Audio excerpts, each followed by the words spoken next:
રાજીવ ગાંધી સભાગૃહમાં દિગંગત વડાપ્રધાન રાજીવ ગાંધીની પ્રતિમા પર પુષ્પાંજલિ અર્પણ કરવામાં આવી હતી।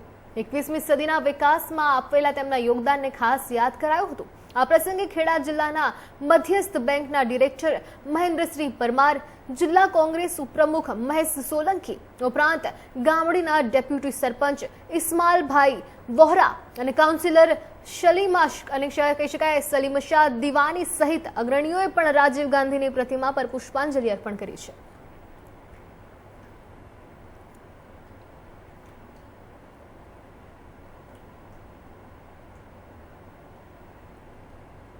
રાજીવજીએ દેશ માટે ક્રાંતિકારી કામ કર્યું છે। કોમ્પ્યુટર ક્ષેત્રે એમને જે નવી શોધ કરી અને જે ભારતમાં એમને લાયા અને ત્યાર પછી ટેલિકોમ ક્ષેત્રે પણ જે પ્રગતિ કરી એના લીધે નાનામાં નાના માણસ સુધી યોજનાઓનો વિકાસ પહોંચી શક્યો છે અને તેમને દેશ માટે યુવાધનને પ્રોત્સાહન આપવા માટે મતાધિકાર જે 21 વર્ષનો હતો એને 18 વર્ષ સુધી લઈ જેથી કરીને મોટાભાગના યુવાનો દેશના કાર્યમાં સહયોગી થઈ શકે। રાજીવજીની જે કામગીરી હતી એ ખૂબ નાનામાં નાના માણસ સુધી પહોંચે યોજનાઓ એ માટે એમને ડાયરેક્ટ ટુ પેમેન્ટ કરવા માટે યોજનાઓનો અમલ કર્યો।